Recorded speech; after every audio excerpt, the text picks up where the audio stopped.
ನೀವು ಖಡಾಖಂಡಿತವಾಗಿ D K Shivakumar ಅವರು ಮುಖ್ಯಮಂತ್ರಿ ಆಗೇ ಆಗ್ತಾರೆ ಅನ್ನೋದನ್ನು ಹೇಳಿದ್ರಿ.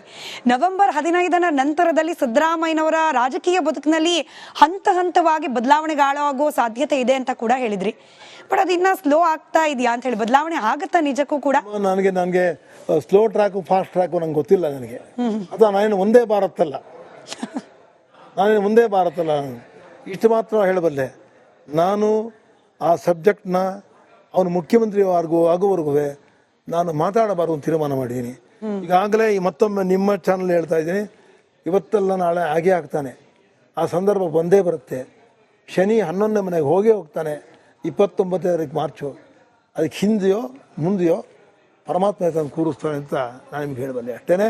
ಇನ್ನು ನಾನು ಶಿವಕುಮಾರ್ ಬಗ್ಗೆ ಆಗಲಿ ಅದರ ಚರ್ಚೆ ಆಗಲಿ ಅವನು ಕೂತ್ಕೊಂಡು ಮುಖ್ಯಮಂತ್ರಿ ಆಗಿ ಗುರುಗಳೇ ಬನ್ನಿ ನನ್ನ ಜೊತೆ ಬನ್ನಿ ರಾಜಭವನಿಗೆ ಅಂತ ಕರ್ಕೊಂಡು ಹೋಗು ನಾನು ಮಾತಾಡೋದಿಲ್ಲ. ಹಿಂದೆ ದೇವರಾಜ ಅವರು ಸೇರಿನ್ಗೆ ಹೋಗ್ಬೇಕಾದ್ರೆ ನಾನು ಇಲ್ಲಿಂದ ಹೋಗ್ತಿರಲಿಲ್ಲ ಅವರು.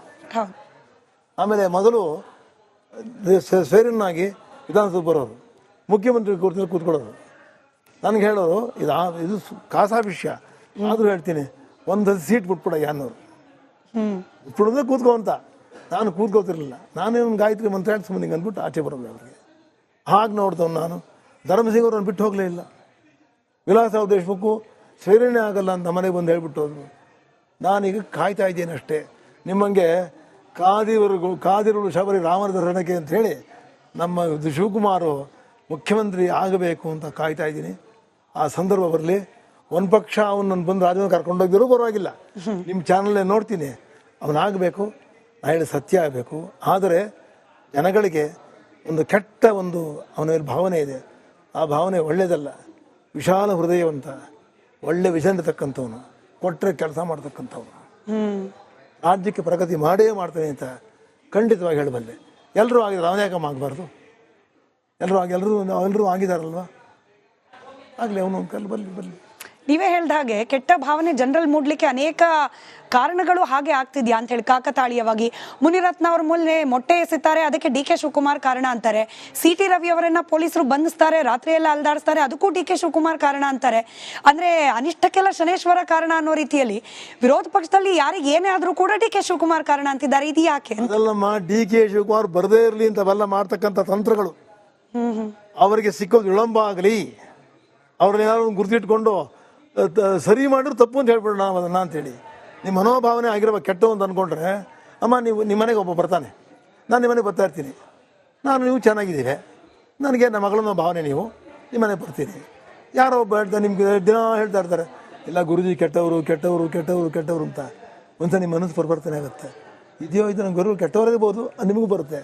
ಹಾಗೆ ಡಿ ಕೆ ಶಿವಕುಮಾರ್ ಅವ್ರನ್ನ ಕೆಟ್ಟವರು ಅಂತ ಯಾಕೆ ಹೇಳ್ಬೇಕು ಹೇಳಿ? ಅವ್ರಿಗೆ ಅದು ಒಲ್ಲದ ತುತ್ತು ಅವ್ರಿಗೆ. ಹಾಗೆ ಹೇಳ್ತಾ ಇದ್ದರೆ ಅವ್ರು ಸಿಗದೇ ಇರಲಿ, ಸಿಗದ ಅಧಿಕಾರ ದೂರ ಆಗಲಿ ಅಂಥೇಳಿ ಯಾರು ಮಾತಾಡೋದು ಅದೇ ಉದ್ದೇಶ ಅಂತ ನಾನು ನಿಮ್ಮ ಮುಂದೆ ಇವತ್ತು ಹೇಳ್ತೀನಿ. ಅದನ್ನು ನನಗೆ ಯಾವ ಭಯ ಇಲ್ಲ, ಯಾರು ಭೀತಿ ಇಲ್ಲ. ನನಗೆ ಯಾವ ಸರ್ಕಾರ ನನಗೇನು ಕೊಡಬೇಕಾಗಿಲ್ಲಮ್ಮ, ನನಗೆ ಯಾರೇನು ಕೊಡಬೇಕಾಗಿಲ್ಲ. ನನಗೆ ಕೊಡಬೇಕಾಗಿದ್ದರೆ ನೋಡಿ, ಕೃಷ್ಣ ಅವ್ರಿಗೆ ಗೊತ್ತಿಲ್ಲ, ಆಗಲಿ, ಅವರ ಸ್ಮರಣೆ ಮಾಡೋಣ, ಆತ್ಮಕ್ಕೆ ಶಾಂತಿ ಸಿಗಲಿ. ನನ್ನ ಪಾತ್ರ ಬೇಕಾದಷ್ಟಿದೆ. 97ರಲ್ಲಿ ನಮ್ಮ ಮನೆಗೆ ಅವರು ಸೋತೋಗಿದ್ದು ಮನೆಗೆ ಬಂದರು. ಶಿವಕುಮಾರ್ ಅಸೆಂಬ್ಲಿಯಲ್ಲಿ ಹೇಳಿದ್ದಾರೆ, ಕೇಳ್ಕೊಂಡಿದ್ದೀರಾ? ಹೌದು, ಅದಷ್ಟು ಕೇಳ್ಕೊಂಡಿದ್ದೀರಾ? ಅದು ಬಿಟ್ಟು ಶಿವಕುಮಾರ್ ಹೇಳೋದು ಬಿಟ್ಟು ಒದ್ದು ಅಧಿಕಾರ ಇಸ್ಕೊಳ್ಬೇಕು ಅಂದ್ರೆ ಅದು ಬೇರೆ ಬೇರೆ ರೀತಿ ವಿಶ್ಲೇಷಣೆ ಕೂಡ ಆಯ್ತು. ಏನು ಬೇಕಾದ್ರೆ ಒದ್ದು ಅಂತಂದ್ರೆ ಅದು ಹೊರಟ ಭಾಷೆ, ಅಂದರೆ ಬಾಗಿಲು ತಟ್ಟು ಅಂತ ಅಷ್ಟೇ ಅದರ ಅರ್ಥ. ಸರಿ ಅಲ್ವೇ? ಯಾರು ಬಾಗಿಲು ಓದೋಕ್ಕಾಗತ್ತಾ? ಅದು ಸಿಎಂ ಓದೋಕ್ಕಾಗತ್ತಾ? ಎರಡು ಅಲ್ಲ. ಅಂದರೆ ನೀನು ನಿನ್ನ ಒಂದು ಫುಲ್ ಫೋರ್ಸ್ ಹಾಕಿ ಅದನ್ನು ತಗೋಪ್ಪ, ಈಗ ಆಗೋ ಸಮಯ ಚೆನ್ನಾಗಿದೆ, ಆಗುತ್ತೆ ಅಂತ ಹೇಳಿದಷ್ಟೇ. ಒದಿಯಿಂದ ಯಾರು ಒದಿತಾರೆ ಅಲ್ವೇ? ಅದು ಆಡುಭಾಷೆ ಅಷ್ಟೇ. ಆಡುಭಾಷೆಯನ್ನು ತೊಗೊಂಡು ಹೋಗಬಾರ್ದು. ಹೌದು, ಅದಾದ್ಮೇಲೆ ನೋಡಿ, ನಾನು ಹೇಳಿದ್ದೆ, ಈ ರಾಜ್ಕುಮಾರ್ನ ಇವರು ವೀರಪ್ಪನ ಮಾಡ್ಕೊಂಡ್ಬಿಟ್ರಲ್ಲ, ಅಪಹರಣ ಮಾಡಿದ್ರಲ್ಲ, ನಾನೇ ಕೃಷ್ಣ ಅವ್ರು ಹೋಗಿ ಹೇಳಿದ್ದೆ, ನೀವು ಹೋಗಿ ನಿಮ್ಮ ಮನೆ ದೇವರು ಮಾಲಮದೇಶ್ವರನ ಪೂಜೆ ಮಾಡ್ಕೊಂಬನ್ನಿ ಅಂತ. ಗಂಡ ಹೆಂಡತಿ ಇಬ್ಬರು ಬೆಳಗ್ಗೆ 6 ಗಂಟೆಗೆ ಹೋದರು, ಸಾಯಂಕಾಲ ಬರೋತ್ತಿಗೆ ಸಿಕ್ಕದು ಅವರು. ಅದು ದೊಡ್ಡದು. ಈ ಅಲ್ದಲೇ ನಾನು ನಮ್ಮ ಜ್ಯೋತಿ ಪ್ರಕಾಶ್ ಬಿರ್ಜಿ, ನಮ್ಮ ಶ್ರೀನಿವಾಸರು DG ಇದ್ದರು, ಅವರ ಸ್ಮರಣೆ ಮಾಡಬೇಕು. ಮಹಾನ್ ವ್ಯಕ್ತಿಗಳು ನನಗಿಬ್ಬರು. ಅವರು ನನ್ನ ಕರೆದು ಆ ಪೊಲೀಸರು ಧೈರ್ಯ ತುಂಬಿ ಎಲ್ಲ ಮಾಡಿದ್ರು. ಸಿಗ್ತಾನೆ, ವೀರಪ್ಪನ ಬೇರೆ ಸಿಗ್ತಾನೆ, ಅದು ಜೀವಂತವಾಗಿ ಸಿಗಲ್ಲಪ್ಪ ಅಂತ ಹೇಳಿದ್ದೆ. ಆಮೇಲೆ ಎಲ್ರಿಗೂ ಅವಾರ್ಡ್ಗೆ ಎಲ್ಲ ಕೊಟ್ಟರು. ನಮಗೆ ನಿಮಗೆ ಯಾರು ಬೇಕಂದ್ರು. ನನಗೆ ಯಾವ ಸ್ವತ್ತು ಸಂಪತ್ತು ಏನು ಬೇಡಪ್ಪ ಅಂತ ಹೇಳಿದೆ. ದಾರಮ್ ಸಿಂಗ್ ಅವರು ಹೇಳಿದರು, ದೊಡ್ಡ ಕೆಲಸ ಮಾಡಿದ್ದೀರಾ, ಹುಡುಕಿ ಕೊಟ್ಟಿರೋದನ್ನು ನೀವು ಪೊಲೀಸರು ಸಂದೇಶ ಮಾಡಿದ್ದೀರಾ, ನಿಮ್ಗೆ ಏನಾರೊಂದು ಪದ್ಮಶ್ರೀ ಪುರಸ್ಕಾರ ಮಾಡೋಣ ಅಂತ ಹೇಳಿ ನಾನು ಸರ್ಕಾರಕ್ಕೆ ಕಳಿಸ್ತೀನಿ ಅಂತ ಹೇಳಿದ್ರು. ನಂಗೆ ಸ್ವಾಮಿ ಪದ್ಮಶ್ರೀ ಇಟ್ಕೊಂಡು ನಾನೇನು ಮಾಡಬೇಕು, ನೀವೇನು ಕೊಡದಿರೋ ಬೇಡಿ, ನೀವು ಅದರಿಂದ ನಿಮ್ಮನ್ನು ಯಾರು ನನ್ನಿಂದ ಅನ್ನೋದು ಬೇಡ ಅಂತ ಹೇಳಿದೆ. ಕಳಿಸಿದ್ರು.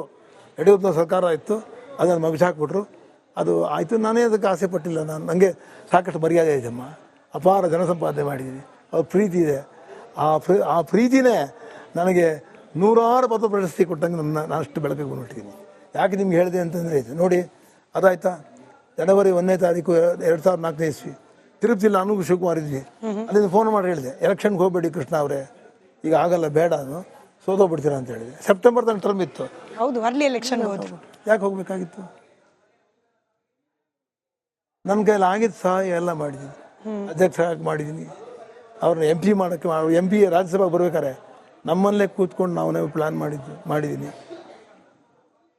ಎಲ್ಲ ಮಾಡಿದ್ದೀನಿ. ಆದರೆ ಮುಖ್ಯಮಂತ್ರಿಗಳಾಗಿ ನನ್ನ ಒಂದು ಸತಿ ಕೇಳಲೂ ಇಲ್ಲ, ಮಾತಾಡಿಸ್ಲಿಲ್ಲ, ನಾನು ನೋಡೋಕ್ಕೂ ಬರಲಿಲ್ಲ. ಅಲ್ಲಿ ಇರಲಿ, ದೊಡ್ಡವರು, ನನಗೆ ಏನದಿಲ್ಲ, ಅವ್ರ ಆತ್ಮಕ್ಕೆ ಶಾಂತಿ ಸಿಕ್ಕಲಿ. ಆದರೆ ನಾವು ಮಾಡಿದ್ದನ್ನು ಗುರುಗಳು ಏನು ಮಾಡಿದಾರೋ ಜ್ಞಾಪಿಸ್ಕೋಬೇಕಾಗಿತ್ತು. ಜ್ಞಾಪಕ ಅವರೆಲ್ಲ ಮಾಡಿ ಬರಲಿಲ್ಲ ಅಷ್ಟು. ಯಾಕೆ ಹೇಳಿ ನಿಮ್ಗೆ ಹೇಳಿದೆ ಅಂತಂದರೆ, ನಾನು ಹೇಳಿದ ಸುಳ್ಳಾಗಲ್ಲ, ನನ್ನ ಸ್ವಾರ್ಥ ಇಲ್ಲ, ನಾನೊಬ್ಬ ದೇಶಾಭಿಮಾನಿ. ನಮ್ಮ ತಂದೆಯವರು ನನಗಿಂತ ದೊಡ್ಡ ದೇಶಾಭಿಮಾನಿ. ಅವರು ದೇವರಾಜ ಅರಸವ್ರನ್ನ ಈ ತಂದು ಹುಣಸಿನ ಕರ್ಕೊಂಬಂದು ಬೆಳೆಸಿ ಮುಖ್ಯಮಂತ್ರಿ ಮಾಡೋಕ್ಕೆ ನಮ್ಮ ತಂದೆಯವರೇ ಕಾರಣ, ಆರ್ ಶಂಕರನಾರಾಯಣವರೇ ಕಾರಣ. ಕೈ ತುತ್ತಾಕಿ ಸಾಕಿದಾರಂತ ನಮ್ಮ ತಂದೆಯವ್ರ ತಾಯಿ. ನಮ್ಮ ತಾಯಿಯವರು ಬೇಕಾದ್ರೆ ಅಡುಗೆ ಮಾಡಿ ಹಾಕಿದ್ದಾರೆ. ನಮ್ಮ ಮನೆಯಲ್ಲೇ ಬೇಕಾದವರು ಆಗಿದ್ಬಿಟ್ರು. ಅವ್ರಿಗೇನೋ ಒಂದು ಫ್ರೆಂಡ್ ಒಂದು ಮುಖ್ಯಮಂತ್ರಿ ಮಾಡೋಕ್ಕೆ ಒಂದು ಆಸೆ ಬಂತು, ಏನೋ ಮಾಡಿಬಿಟ್ರು. ಯಾಕೆ ನಿಮ್ಗೆ ಹೇಳಿದೆ ಅಂದರೆ, ದೇಶ ಪ್ರೇಮಿಗಳು ಅಷ್ಟೇ ನಾವು. ಹಾಗಾಗಿ ದೇಶ ಪ್ರೇಮ ಇಟ್ಕೊಂಡೆ ನಾವು ಇಂದಿರಾ ಗಾಂಧಿ ತೆಗೆದುಕೊಂಡು ಗೆಲ್ಲಿಸಿದ್ವಿ. ಯಾಕೆ ಕ್ಷೇತ್ರ ಬಿಡಬೇಕಾಗಿತ್ತು ಮನೆಯವರು? ನಿಜ. ಬಿಟ್ಟು ತಪ್ಪಲ್ವೇ? ನಿಜ. ಯಾವುದೋ ನಿಮ್ಮ ಮನೆ ಕುಲದೇವ್ರಿಗೆ ಹೋಗ್ತಾ ಇದ್ದೀರಾ ನೀವು, ಬಿಡೋ ತಪ್ಪಲ್ವ ಅದು? ಅಲ್ಲಿಗೆ ಹೋದ್ಮೇಲೆ ಆ ಗುರುಗಳ ಆಶೀರ್ವಾದ ತೊಗೊಂಡ್ಮೇಲೆ, ಅದರಲ್ಲೂ ಇಂದಿರಾ ಗಾಂಧಿಯವ್ರಿಗೆ ನೇರವಾಗಿ ಭಾರತೀಯ ಸ್ವಾಮಿಗಳ ಗುರುಗಳು ಅಭಿವೃದ್ಧಿ ಸ್ವಾಮಿಗಳ ಅನುಗ್ರಹ ಪರಿಪೂರ್ಣವಾಗಿತ್ತು. ಅದನ್ನು ನೀವು ಹೋಗಿದ್ರೆ ನಿಮಗಿಲ್ಲ ಅಷ್ಟೇ, ಅವ್ರಿಗೇನು ಅಷ್ಟು ಇಲ್ಲ. ಸನ್ಯಾಸಿಗಳು ಯಾರು ಬಂದರೂ ಒಂದೇ, ಹೋದರೂ ಒಂದೇ. ರಾಢ ಸನ್ಯಾಸಲ್ಲಿ ಏನು ಅಪೇಕ್ಷೆನೇ ಇಲ್ಲ ಅವ್ರಿಗೆ. ಅವರ ಅನುಗ್ರಹ ಬಹಳ ಮುಖ್ಯ ಆಗುತ್ತೆ ನೋಡಿ. ಅನುಗ್ರಹನೂ ತಪ್ಪಿಸ್ಕೊಂಡ್ರು. ಏನೋ ಅವ್ರಿಗೆ ಗುರುಗಳು ಯಾವ ಆಗ್ರಹ ಮಾಡಲಿಲ್ಲ, ಅನುಗ್ರಹ ಇಟ್ಕೋಬೇಕಾಗಿತ್ತು. ಆದರೆ ಜನಗಳ ಆಗ್ರಹ ತುತ್ತಾಗಿ ಅಧಿಕಾರ ಕಳ್ಕೊಂಡ್ರು ಅಷ್ಟೇ.